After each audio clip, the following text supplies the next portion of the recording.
Je suis trop heureuse de vous retrouver, c'est la première vidéo que je tourne dans ma nouvelle maison. Oui! Le déménagement a eu lieu, c'est fait. Alors c'est fait, c'est beaucoup dire parce que je suis actuellement cernée de cartons, il y a des cartons partout, on n'a pas de plan de travail avant encore 2 semaines, on a des meubles qu'on n'a pas encore, qu'on n'a même pas commandé, enfin bref, c'est pas tout à fait fait, mais on vit là quoi. Et on se retrouve du coup pour un update lecture. Alors ce mois-ci, il n'y aura pas de pile à lire de mai. En tout cas, je ne pense pas au moment où je tourne, puisque j'ai quasi rien pu lire en avril, puisque j'étais en plein déménagement pendant 3 semaines, et c'était un rythme vraiment intense. J'ai plus lu, dites-vous, depuis que je suis ici dans cet appart, donc depuis 2 jours, que en 3 semaines.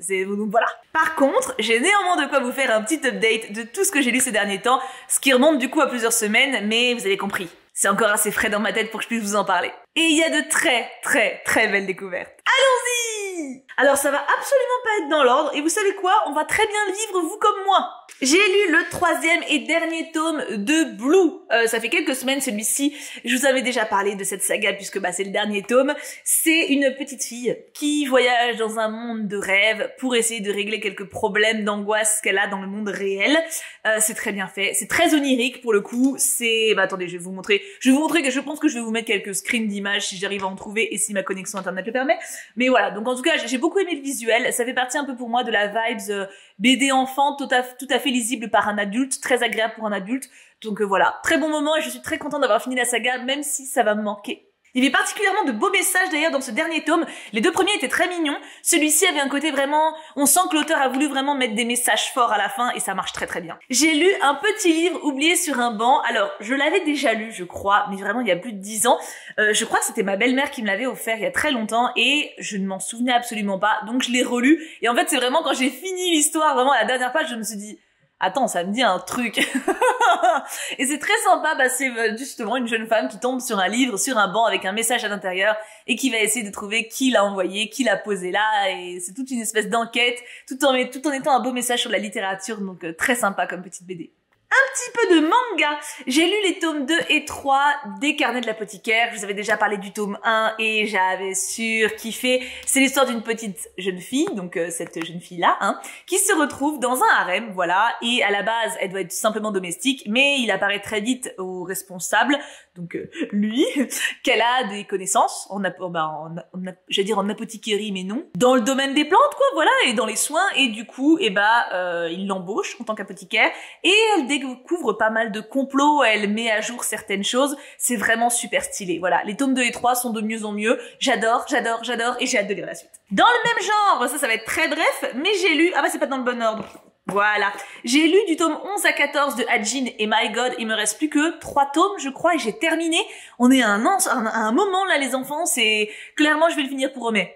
Clairement, c'est beaucoup trop bien. C'est intense, on est dans une espèce de combat final, en même temps, il reste 3 tomes, donc tout est possible. Et comment ça va finir? Et comment ils vont réussir à niquer et tout? Niquer, pas niquer le... Bref, vous avez compris, il y a pas du sexe, c'est plutôt un gros méchant, et ils essaient de trouver comment combattre le gros méchant, c'est trop bien. C'est vraiment... Hajin, si vous avez jamais lu, j'en ai déjà parlé, mais c'est une saga en fait sur une partie de l'humanité qui a des capacités régénératrices. En fait, ils peuvent pas mourir. En tout cas, pas d'accident ou quoi, ils peuvent mourir de vieillesse quand même. Et du coup, c'est incroyable parce que t'en as certains qui sont cool, t'en as certains qui sont des méchants, et les méchants qui sont immortels, c'est un petit peu problématique quand même, surtout quand ils sont pas bêtes. Donc voilà, c'était trop bien, c'est trop bien, et j'ai hâte de lire la fin. 17 tomes, en vrai, ça va, tu vois, il y a pire. Pas One Piece. Faudrait que je lise un jour. Non, je vais pas dire ça. J'ai emprunté 3 livres en médiathèque pour ce mois-ci. Mes premiers emprunts à la médiathèque de Grenoble, donc je suis très contente de mon choix. J'ai pris que des livres que j'avais dans ma wishlist, qui plus est, donc triplement contente. J'ai lu En apnée et ça a été un gros coup de cœur. C'est un livre jeunesse. C'est une petite fille, et on peut dire petite fille puisqu'elle est en CM2, je crois qu'elle vient de passer en 6e. Non, elle est en CM2. Elle est en CM2, CM1, CM2, et elle tombe amoureuse d'une autre petite fille, et en fait, elle cherche une représentation de ça. Elle essaie de comprendre ce qui lui arrive, en fait, elle se rend pas compte pourquoi cette petite fille, c'est pas juste une copine, pourquoi ce qu'elle ressent, c'est un peu plus, pourquoi elle a envie d'être tout le temps près d'elle, voilà, comme le début de l'amour pour un enfant. Sauf que quand t'es hétéro et que t'es une petite fille qui tombe amoureuse d'un petit garçon, t'as tous les Disney, pour te montrer ce que c'est que l'amour, t'as tous les petits contes de princesses, tous les contes de fées, etc. Quand t'es une petite fille qui tombe amoureuse d'une petite fille, t'as pas tous ces modèles-là dans la pop culture. Et j'ai trouvé que ça posait une réflexion extrêmement intéressante, en plus d'être un très beau travail d'un point de vue stylistique. En fait, tout est écrit en vers libre. Alors pour le coup, moi la poésie, depuis le temps, vous savez que je m'en carre un peu la nouille, hein. Mais déjà je l'ai lu comme un roman parce que vers libre ça ne rime pas, hein. Et là ça sert très très bien le propos, c'est pas juste pour le style puisque la petite fille est assez dans sa bulle, dans son imagination et ça lui donne de l'épaisseur en tant que personnage qui est très très très bien construit. Et non, j'ai adoré. Franchement, ça a été une super lecture et ça donne envie d'en lire encore plus parce que et alors je vois déjà venir certains, pas parmi vous, hein, j'allais dire Dieu merci, je sais que ma communauté de manière générale a une ouverture d'esprit que je salue et qui devrait être normale d'ailleurs pour l'ensemble de la population mondiale.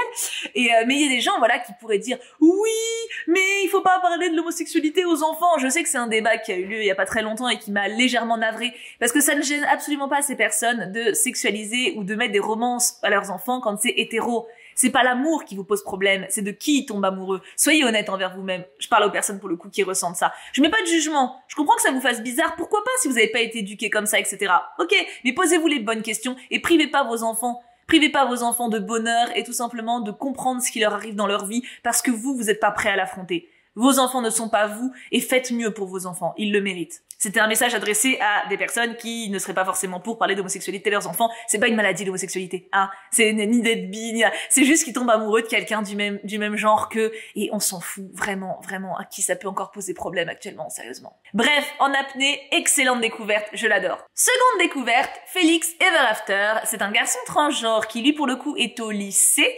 Et alors il a fait son coming out. Il me semble que oui, tout son lycée est au courant, je crois. Non, si son lycée est au courant, mais pas un atelier de dessin dans lequel il s'est inscrit, quelque chose comme ça. Et du coup, il fait face à quelqu'un qui lui tient des propos transphobes en message, en DM. Et à côté de ça, il a un meilleur pote qui est absolument génial et il tombe amoureux de quelqu'un. Enfin voilà, en gros, c'est la vie d'un adolescent transgenre qui essaie de trouver sa place. Ce que j'ai trouvé extrêmement intéressant, c'est que Félix est très désagréable les 3/4 du temps. C'est-à-dire que quand vous lisez ce bouquin, ce que j'ai trouvé assez paradoxal, c'est que l'auteur dit à la fin qu'il espère que des gens vont s'identifier à Félix. Je pense qu'il a fait un personnage un peu trop désagréable pour que les gens aient le courage de s'identifier à lui. Je m'explique. Quand tu fais un personnage principal qui n'est pas agréable, est-ce que tu crois vraiment que beaucoup de gens vont se dire « Waouh, il parle hyper mal à son père, il est insolent et il laisse tomber son meilleur pote comme une grosse merde ». C'est un exemple, hein, c'est pas ça. Je m'identifie totalement. Non. En général, les gens qui font ça, les gens qui ont ce type de comportement, ils ont tendance à se voiler la face. C'est « Ouais, mais moi c'est pas pareil, ouais, moi j'ai raison parce que machin. » Donc, je comprends la volonté, mais je pense que c'est très ambitieux par rapport à la nature humaine. Néanmoins, en tant que lectrice, moi j'ai adoré. J'ai pas de mal à avoir un personnage principal qui soit pas parfait, loin de là, et ses défauts me l'ont rendu plus humain. Alors certes, de toute façon, moi je ne vais pas m'identifier à Félix puisque je suis une femme genrée féminine depuis la naissance et ça, je le vis comme ça. Mais je me suis attachée quand même à ce gamin, enfin ce grand gamin. Vu mon âge canonique, c'est un gamin, et je pense qu'on peut justement que ses défauts, que tout son comportement extrême, parfois très maladroit, parfois cruel, le rende simplement humain en fait. Et je salue l'auteur pour ce courage, parce que c'est pas facile, et pour avoir écrit un roman, je le sais, d'écrire un personnage, de l'aimer, mais de mettre ses défauts en avant. Parce que prendre le risque que les lecteurs n'aiment pas les personnages qui nous sortent des tripes, c'est courageux. Et ça va au-delà d'un désir mégalomanique d'auteur, ça veut dire que vraiment, la personne qui a écrit a envie de transmettre quelque chose de fort. Et ça se transmet très bien. Donc voilà, si vous voulez lire ce bouquin, préparez-vous à adorer le meilleur pote. Typiquement, le meilleur pote a plus un rôle de personnage principal parfait. C'est plus le personnage qu'on va aimer du fond du cœur. Il est moins, problématique dans son comportement que Félix, qui est parfois très injuste. Enfin, injuste, cruel, enfin, très dur plutôt. C'est des fois très injuste, même avec son meilleur pote. Vous voyez ce que je veux dire? Du coup, c'est une lecture que je conseille, déjà, pour ceux qui ont envie de lire un petit peu sur des questions de transidentité, parce qu'il n'y en a pas tant que ça, mine de rien, des bouquins qui traitent de ça. C'est bien écrit. Maintenant, voilà, à nuancer quand même que le caractère peut poser problème si vous voulez une lecture un peu idyllique d'un caractère, d'un personnage principal. Ça peut vous chafouiner. Je sais que j'ai plusieurs potes qui l'avaient lu avant moi et qui n'ont pas du tout aimé de la lecture à cause de ça. Parce que le personnage principal, voilà, c'est quand même parfois une grosse tête de con. Et je dis ça avec tout mon amour. Me concernant, en tout cas, ça a été une très bonne lecture. J'ai grincé des dents à quelques moments, mais comme quand je lis qu'un ado répond mal à ses parents, parce qu'il est con. Voilà, c'est le même genre de grincement de dents. Donc moi, pour moi, j'ai été très convaincue et je salue encore une fois le courage de l'auteur pour avoir fait un ouvrage qui sort à ce point des sentiers battus. Et en dernier, j'ai lu Seul en sa demeure. Et alors là, je suis très très fière de moi parce que ça sort totalement de ma zone de confort. C'est une sorte de thriller, pas vraiment un thriller, mais quelque chose un peu quand même. C'est une jeune fille qui se marie avec un mec qui a déjà eu une femme qui est morte et qui va vivre avec lui du coup forcément puisqu'elle l'a épousé. Elle va vivre dans une baraque paumée en pleine forêt et là elle se rend compte que son mec en fait il est chocheux. Alors c'est une lecture nuancée. C'est-à-dire que j'ai beaucoup aimé l'ambiance, j'ai beaucoup aimé certains personnages. Par contre, vraiment, les peurs de la meuf, ça tombe de nulle part, en fait. Vraiment, j'ai trouvé ça un poil. T'as l'impression qu'en fait, il y a trop de raccourcis qui ont été faits. Peut-être que, je sais pas, peut-être que les éditeurs voulaient couper à fond le bouquin. Peut-être qu'à la base, c'était plus étoffé, que du coup, ils ont essayé de raccommoder ça au fil blanc, c'est pour que ça tienne la route quand même. C'est un peu le sentiment que j'ai eu, parce que vraiment, il y a des moments où le perso principal a fait « Du coup, il a fait ça, c'est pour ça qu'il est comme ça !» Tu sais, c'est un peu comme si je te dis, il a mangé des pâtes à midi, c'est qui l'a tué Martine? Non, bah non. Ça n'a rien à voir. Ça n'a rien du tout. Bah, c'est un peu le problème que j'ai. C'est-à-dire qu'il y a plein de moments où en fait, des moments où le personnage principal réalise que son mec est cheveux, ça part de trucs, mais c'était sympa à lire. La plume est très jolie. Il y a une petite ambiance un peu gothique, un peu Léo de Hurlevent, tu vois. Bon, un petit peu quand même. Faut pas déconner. Mais j'ai bien aimé. Je suis contente de l'avoir emprunté en médiathèque parce je pense pas que je l'aurais gardé dans ma bibliothèque. Mais c'était une bonne lecture. La plume était sympa. Il y a une volonté de faire quelque chose d'assez glauque et marqué qui, pour moi, n'est pas totalement remporté, mais ça reste une lecture agréable et je salue l'effort en tout cas de l'autrice, parce que on sent qu'elle y a mis du cœur et on rentre bien dans l'ambiance. L'ambiance pour le coup de la forêt, de la maison, du côté qui se referme un peu sur le personnage principal, on le sent très très bien. Je vous dis, c'est juste moi le côté intrigue un peu trop cousu de fil blanc où j'étais en mode ouais. On continue. C'était trop bien. Le magicien d'Oz. Alors pour le coup, je me demande si ça n'a pas été réécrit. En tout cas, il y a certains détails qui changeaient par rapport à la vision de mon enfance. Enfin, à mes souvenirs, en tout cas, que j'en avais. Mais de toute façon, ça m'étonne pas, il y a tellement de petites variations de traduction, de réécriture, de machin. Mais c'est l'histoire du magicien d'Oz. Alors, c'est les éditions Minalima, qui ont donc été rééditées chez Flammarion. Ils vont d'ailleurs bientôt sortir, je crois, La Petite Sirène. Je sais plus ce qu'ils sortent. Je crois en automne de cette année, il y en a 2 autres qui sortent, mais j'ai oublié lesquels. Et alors, cette édition-là, enfin, cet exemplaire-là, en tout cas, du Magicien d'Oz, c'est le plus illustré. Il est hyper riche. Quasiment à chaque double page, vous avez des trucs. Tous leurs exemplaires sont superbes, hein. Mais alors, le Magicien d'Oz, c'est vraiment le plus abusé. Enfin, c'est sublime. Voilà. Il y a un travail d'édition qui est incroyable. C'était un bonheur. Voilà, je l'ai dévoré. J'adore l'histoire du Magicien d'Oz. C'est cultissime pour moi. C'est une histoire pour enfants, mais ça se lit très très bien en tant qu'adulte. C'est génial, c'est trop beau, c'est trop bien. Et dans une édition pareille, c'est juste un bonbon d'amour. Et j'ai adoré. J'ai noté quelques petites citations dans mon carnet et je suis trop fan. Eh ben finalement, on réarrive à un ordre chronologique. Tu vois, comme quoi. J'ai lu...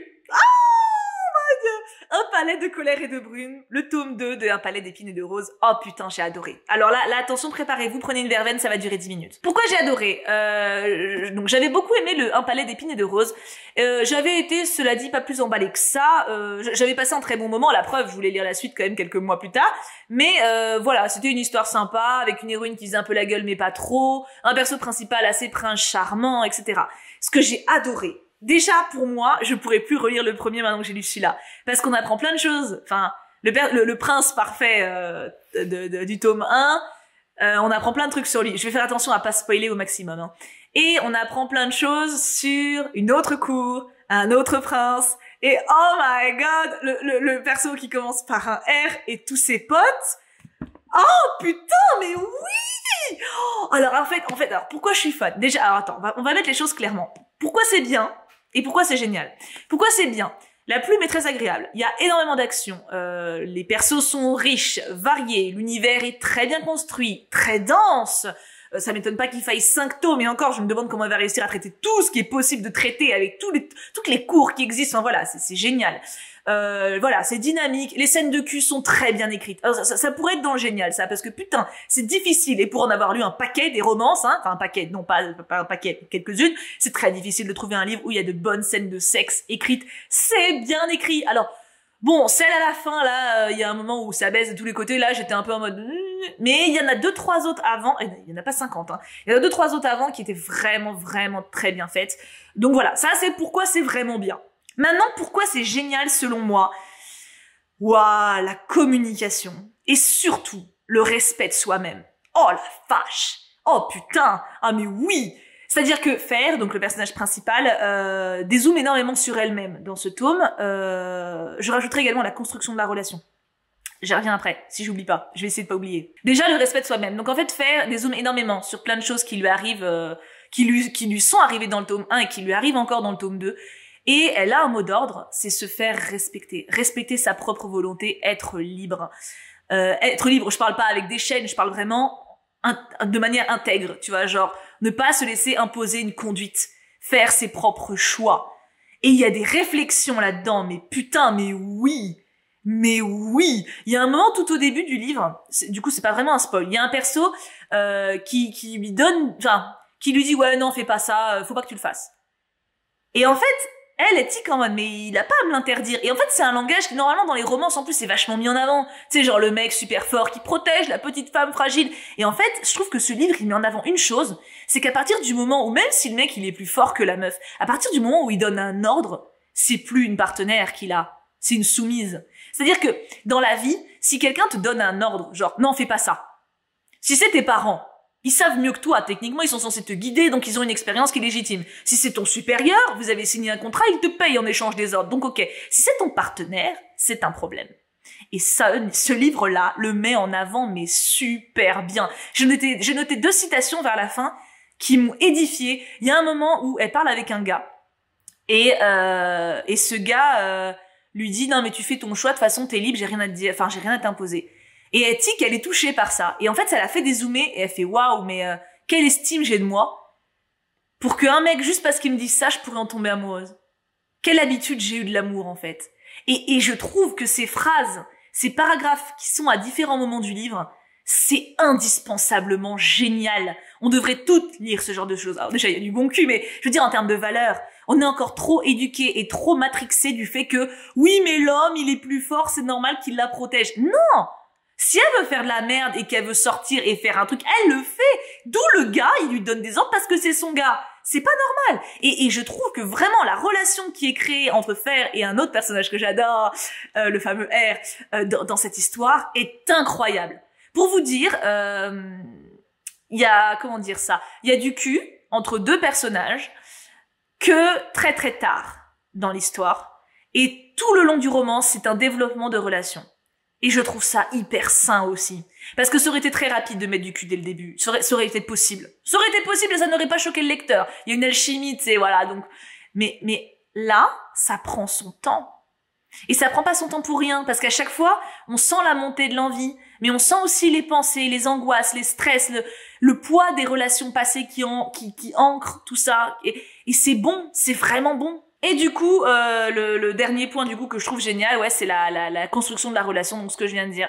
Je trouve que c'est savoureux de prendre tout ça pour créer une vraie histoire, pour créer une vraie alchimie. Et ça putain de marche bien. Donc voilà, c'est une excellente surprise pour moi. J'ai adoré, tant au niveau de l'ambiance, des personnages, du côté fantasy, du côté bataille, du côté angoisse, stress, que du côté personnage, que j'ai trouvé vraiment bon, que du côté valeurs qui sont transmises. C'est un oui pour moi, et honnêtement, c'était pas gagné. Je veux dire, me connaissant, enfin vous me connaissez maintenant, ouais, vous savez que tout ce qui est romance, avec les clichés en général, j'ai tendance à tirer à balles réelles dessus, hein. Là, oui. Ce qui ne veut pas dire qu'il n'y a pas de cliché, mais un cliché n'est pas forcément mauvais. Les messages importants sont bien passés et c'est ça qui compte. J'avais dit que j'en parlerais pendant 10 minutes. Ensuite, j'ai lu, ah oui, La naissance en BD, tome 2, et je sais qu'il y a un tome 3 qui est déjà annoncé, regardez, il est là. Et je suis très heureuse de lire ça avant d'être potentiellement enceinte un jour. Je vous avais déjà parlé longuement du tome 1, c'est Tam Tam, donc une d'entre vous qui m'a offert le tome 2. Et j'adore parce que ça remet les choses à leur place, à savoir que être enceinte, c'est pas une maladie, accoucher non plus, que c'est dans nos gènes qu'on sait le faire. Alors évidemment, ça veut pas dire qu'il faut pas du médical à côté, un suivi de grossesse, etc. Bien entendu, au contraire. Mais c'est pas un événement dont on doit avoir peur, c'est un bel événement qui peut être merveilleux. Et cette femme, cette autrice, et elle essaie en tout cas de nous mettre à l'aise. Elle essaie de nous faire prendre conscience qu'on sait faire et que ça va aller en fait.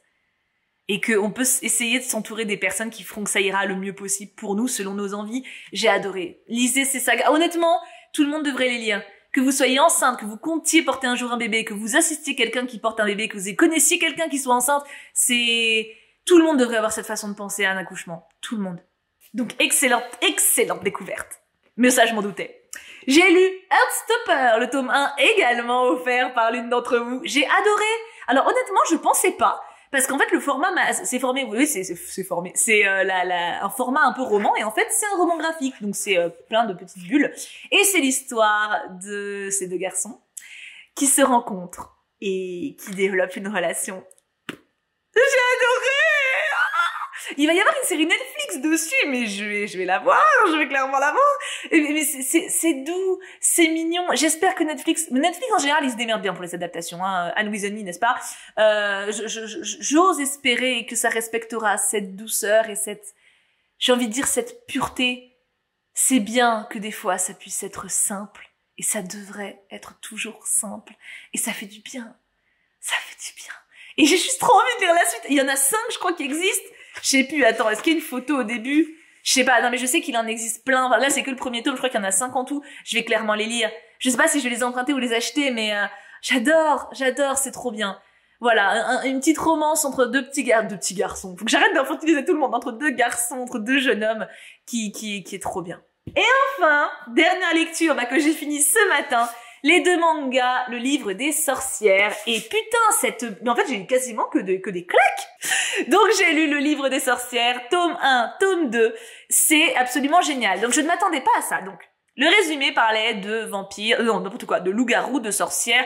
Donc, je m'attendais à quelque chose d'un peu fantasy, un peu à la Vampire Night, tu vois, enfin, quelque chose, pas du tout de vampire, vous voyez ce que je veux dire, vraiment dans l'ambiance fantasy, moi, loup-garou, sorcière, voilà, je m'attendais à ça. Et en fait, pas du tout. C'est très ancré dans le réel, c'est basé sur des personnes qui ont réellement existé, et c'est vraiment un bond dans le temps, dans le voyage des sorcières, enfin, dans l'analyse des sorcières, en fait, à l'époque, les femmes qui étaient brûlées à tort, les femmes qui étaient brûlées parce qu'elles étaient différentes, parce qu'elles étaient libres, parce qu'elles étaient parfois des victimes de certains hommes qui voulaient s'en venger. Ça cite des personnes qui ont réellement existé. On suit un homme qui qui essayait de les défendre à l'époque, en tout cas de son mieux, hein, et on apprend plein de trucs. C'est hyper beau en termes de dessin, c'est hyper juste en termes d'écriture, et c'est hyper profond en termes d'histoire.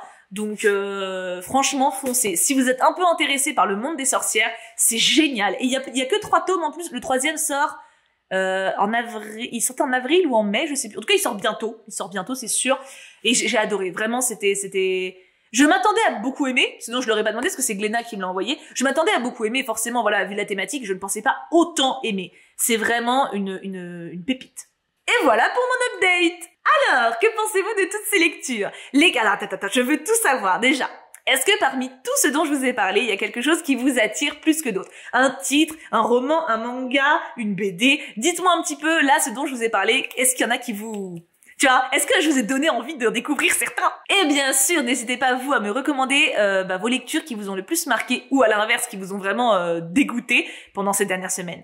Non, parce que, sans déconner, là, dans tout ce que j'ai lu, les 3/4 viennent de vous, hein. Ce sont vos recommandations qui font que j'agrandis mon cercle culturel. J'ai trop hâte de lire vos commentaires. J'adore lire vos commentaires sur toutes les vidéos, mais j'avoue que les vidéos lecture, il y a ce petit côté, tu vois, échange, où j'agrandis ma wishlist jusqu'à l'infini, que j'aime beaucoup. Je vous fais plein de bisous, prenez bien soin de vous. Est-ce que vous aimez... Alors, le décor va totalement changer, hein, la bibliothèque va pas rester comme ça. En gros, là, j'ai sorti tous les livres des cartons, je les ai mis où je pouvais. Donc, ça va pas rester comme ça. Mais, est-ce que vous aimez le cadre pour le moment? Est-ce que ça vous va? Et est-ce que le son, ça va également? Parce qu'il doit quand même y avoir pas mal d'écho, même s'il y a moins de vide qu'avant. Dites-moi tout, en fait. Mouah, plein de bisous et prenez bien soin de vous.